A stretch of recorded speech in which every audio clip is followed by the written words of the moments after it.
ফের আক্রান্ত শিল্পী আর এবারের ঘটনা লগ্নজিতা চক্রবর্তীর সঙ্গে কি হয়েছিল। লগ্নজিতা, তুমি যদি একটু বলো, অনেকেই জেনে গিয়েছেন যদিও, আরেকবার তোমার থেকে।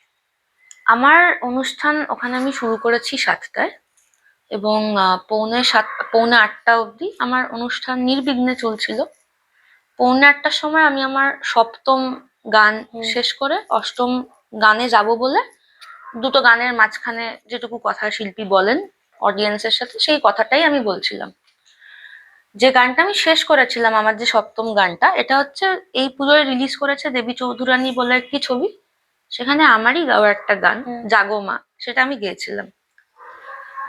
গেয়ে আমি যখন কথা বলছিলাম, কথা বলতে বলতে হঠাৎ আমরা দেখলাম যে একজন ভদ্রলোক তিনি স্টেজের দিকে ঊর্ধ্বশ্বাসে ছুটে আসছেন, এবং যেহেতু ছুটে আসছেন তাই উনি সেকেন্ডের মধ্যেই স্টেজে উঠেও পড়লেন, এবং স্টেজে উঠে পড়ে উনি আমার ঠিক এখানে চলে এলেন। আমি যে স্কুলে গেছিলাম কালকে অনুষ্ঠান করতে, সেই স্কুলের পক্ষ থেকে আমার পুরো কনসার্টটা through and through video recording করা হয়েছে। তো ওনাদের ক্যামেরাতে এটা থাকবে, আমার কাছে নেই। সেই ভিডিও যদি কেউ পায় এবং সেই ভিডিও যদি একবার বাইরে বাই চান্স বেরোয়, তাহলে সবাই দেখতে পাবেন যে উনি যে ছুটে এসেছেন, উনি আমাকে মারতেই ছুটে এসেছিলেন। সবাই ওখানে ছিল, সবাই দেখেছেন, ভিডিওতেও দেখা যাবে যে উনি আমাকে মারতে এসেছিলেন। কিন্তু উনি যখন আমার এখানে চলে আসেন, তখন দু তিনজন মানুষ এসে ওনাকে আমার দিক থেকে, মানে আমার থেকে ওনাকে সরিয়ে নিয়ে যান, আমাদের মধ্যেকার ডিস্টেন্সটাকে বড় করেন। এবং যখন উনি রিয়েলাইজ করেন যে এত চেষ্টার পরে উনি আমাকে মারতে পারলেন না, তখন উনি চিৎকার করে বলেন যে জাগো মা, অনেক হয়েছে, এবার সেকুলার গা, মানে এবার সেকুলার গান কর, তুই তো পারি, কোনো আপনি গান করো বা গান গান এসবের ব্যাপার নেই, গান কর মানে গা আর কি। তারপরে ওনাকে তো অডিয়েন্সরা, মানে ওখানে যারা ছিলেন তারা নিয়ে চলে যান। আমি তারপর অনুষ্ঠান শেষ করতে পারিনি, আমি বললাম যে হয়তো অনুষ্ঠান আর কন্টিনিউ করা সম্ভব না, আমি নেমে যাচ্ছি।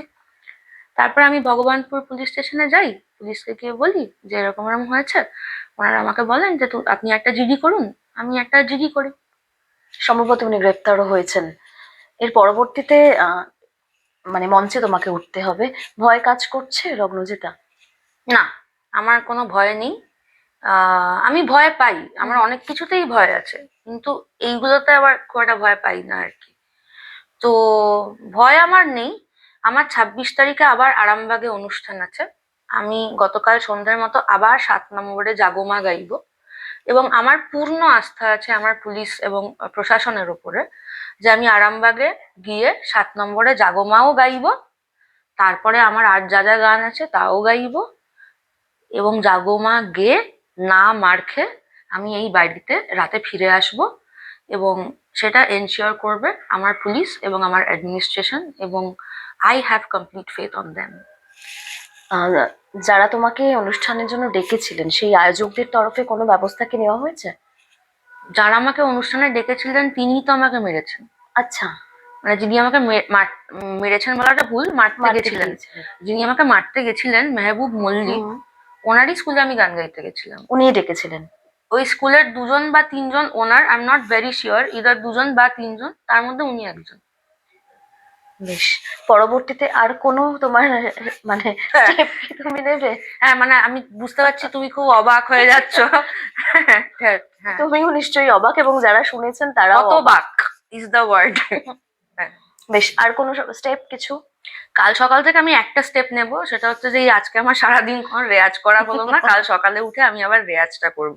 কারণ আমি তো গানটাই গাই, তো আমাকে তো রেয়াজটা করতে হবে, গানটা গাইতে হবে, আমি তো রোজ এটা করতে পারবো না।